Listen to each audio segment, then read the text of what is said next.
Case 9. Daitsu Chisho Buddha, once a monk, said to Master Seijo of Koyo, Daitsu Chisho Buddha did zazen on a bodhi seat for 10 kalpas. Buddhadharma was not manifested, nor did he attain Buddhahood. Why was it?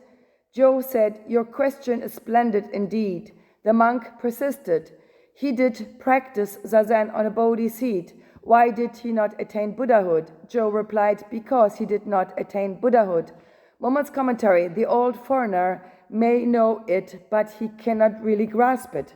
An ordinary man, if he knows it, is a sage. A sage, if he grasps it, is an ordinary man. Mumon's poem: rather than give the body relief, give relief to the mind. When the mind is at peace, the body is not distressed. If mind and body are both set free, why must the holy saint become a lord? Everyone here is doing zazen not for gathering knowledge. Zazen is that actual experience the Buddha had. As the sixth patriarch said, Zen is the name of mind, and mind is the base of Zen. We sit zazen to realize the truth of mind, not to become more clever. We have a body which exists within time and space. Your body may live for 100 years, which already would be quite long. Anyone who gets 100 is seen as a rare person. Our life expectancy is below 100 years. A parent and a child have a separate body. The bodies are separate of all existences. Our body is limited by time and space, yet what is important is that the body gets born and for certain will die. Our mind, though, is central. It appears within this body, yet when the body is gone, mind does not end. That is what Rinzai expressed by saying, there is a true person of no rank coming in and out of your face. If you haven't seen him yet, then look, look. You do zazen with this body. There is a person without a form, the mind within this body. The body cannot see, yet a mind of no form can see through the body. But this mind has influence on the body. Mind may be excited and our face gets red. We get scared in our mind and our face turns white. We might experience something and our heart may beat faster. Outside there is the body and inside there is the mind which expresses through the body. The body is limited by 100 years, yet our mind can study and learn about past times and can have hopes for the future. Right now, there are more than 8 billion people on this planet, and that is the truth where we are all equal. Religion nowadays is fighting among each other because humans have made religions to be shaped by culture and by time. That is where the misunderstanding is arising between religions. From the origin, this is not how it works, since that one truth is perceived equally by all religions.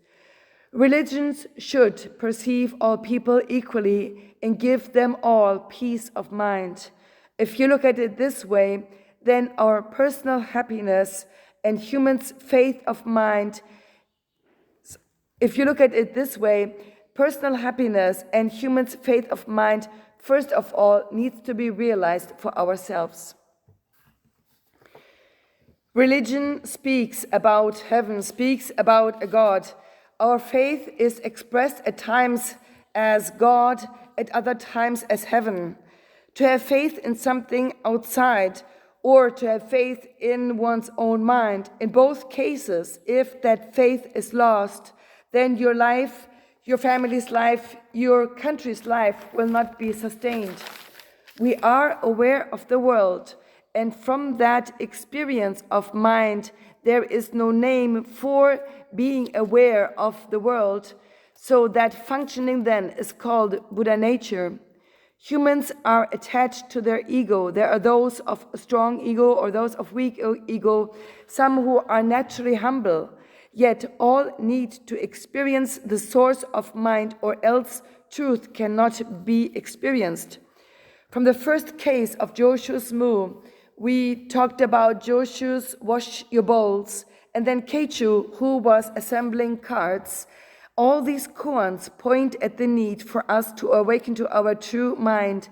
And now also in case number 9, where Daitsu Chisho Buddha is appearing, also this koan is pointing at this need of truth. Here we have Seijo Osho appearing, who lived on Koyo mountain in the area of Keishu. He was of the Igyo school. At the time of the Sixth Patriarch in China, Zen started to have influence on society, and it was at Basodoitsu's place where there were thousands of people doing Zen training together. At Sekito Kisen's place as well, there were many people of training searching for the truth. They were at the time called unsui, which means cloud and water. They were gathering like clouds, gathering like water. Thus the name unsui, meaning monk, appeared. The realization of the truth of mind, for that everyone was making great efforts. In the lineage of Hyakujo, Ikai Zenji was the student Isan no Reyo, who then started the Igyo school. Zen had brought forth 5 different schools: the Soto, Rinzai, Igyo, Hogen, and Unmon. It was depending on the character of that particular master how the wind of the house was. There was a time in China when the only religion there was around was Zen. The master of the Igyo school who appears here is Koyo no Jo Osho. A monk took a phrase from the Lotus Sutra where it says that Daitsu Chisho Buddha did training for eternity, yet was not able to break through. There is that story also in the Lotus Sutra where the Buddha likened training to travel through the desert, where we travel from one oasis to the next, each oasis giving us time to rest so that we do not become tired from training. So here was Daitsu Chisho Buddha, who was doing unending time of zazen, yet was not able to experience awakening. So why was this not possible? The monk most likely thought that if you do zazen, then you will awaken. This was his idea of how things worked, and from there he came with this question to Koyo Osho. Koyo no Jo said, well, it is obvious why he did not experience awakening. You have this idea in your head that by doing zazen, something will happen, something will be realized, something will change. To experience Satori is not the point. It is just like passing through an oasis and giving yourself some rest, giving yourself some insight so that you can continue. Satori is not the point, but our mind being of compassion is the point. The important point of doing training is opening one's mind to stop in an oasis, to show the depth of awakening, to clarify that for oneself, so that strength to continue arises until we truly reach the goal of being original mind. In our mind, we do not need to carry anything around, but from there we can express in unending time and unending space this experienced truth. The monk here asked, Daitsu Chisho Buddha was doing zazen in unending time, but it did not experience Satori. Why is that? This is also appearing in the Rinzai Roku, in the records of Rinzai, Also, Daitsu Chisho Buddha appears there. He actually is an expression of the universe. We do not do zazen with the body. Of course, it is the body that is being set down, but the body will not awaken. It is our mind becoming deeper, returning to its truth. That is the purpose of sitting zazen. Body and mind are not separate, yet we only perceive the body, which is going on about good and bad and gain and loss, and this is why society is so confused. That is not how it is, though. A body is just a tool. Nowadays, there are cars that can drive without a driver since there are many sensors on that car, but still the direction, the purpose, needs to be programmed, or else even a car without a driver will not move. And this kind of car also should not make an accident. The same is true for our life. To have a clear purpose in your life while not confusing others, while not hurting others, while not putting scratches onto others, giving people peace of mind. That is how our zazen should be. It seems that the body is central, but actually the mind is the master. If mind can align the body, then there will be no accident happening.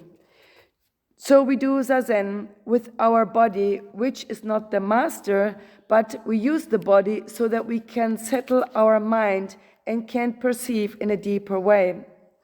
Do not be irritated in your mind. Do not get confused in your mind, and then you can settle into this place which is deep and quiet. We need to experience this depth, as it often is said. Our mind is like the surface of the water. When the wind blows from the west, western waves appear. When the wind blows from the east, eastern waves appear. This is how our superficial mind is, always moving in accordance to how the outer situations is. We see and hear and think and perceive with this mind in our daily life, and most people only perceive in this way.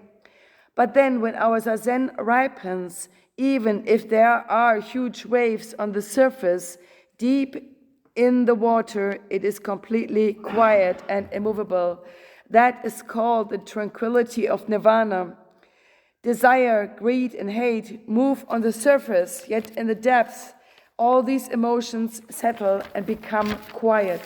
The tranquility of nirvana. No matter how confused society is, we of course cannot ignore it, but we do not get moved around by it, so that we can keep that clear seeing eye and know how to function from a settled mind. That is our zazen. In the practice of zazen, we change from having our focus on the superficial mind to that mind with the tranquility of nirvana. You may think that there are trees, that there are flowers, birds, the moon, that there are so many things in the world to be perceived. But when your zazen ripens, then there are not many phenomena anymore, but then there is only the experience of two. Then there is only self and other. Then there is only subject and object. This is how it is being experienced when zazen ripens. Then there is only the seer and the seen world, the hearer and the heard world, the smeller and the smelled world, the taster and the tasted world, the feeler and the felt world, the thinker and the thought about world. These worlds all settle into these two aspects only. For this experience, we sit zazen. You may think that this is your body, that these are your emotions, that this is your existence, that this is your understanding. And today, maybe your body feels weak and you think, oh, maybe I got a cold. But who is it who's noticing this? It is not the body that is saying this. Today I feel rather unsettled. Who is noticing this? We know our emotions because there is something in us that can analyze them. And when we look at this quietly, we realize while it is us experiencing it, it is not us, then our body and the body of our neighbor are on the same level. We need to realize that our body, our emotions, are not ours. This is how things are being perceived from a quiet mind. We can perceive others just the way we can perceive ourselves. And then from there, we start to see ourselves in a more objective way. That is what happens when our zazen ripens. That which does the perceiving is deep within us, is deep within our mind. And from there, we can perceive things in a free and neutral, in a serene way. We dig even deeper, and then only this one seeing eye remains. This can be actually experienced in zazen. We just assume that this is us, that which is the body, which is the mind which we perceive.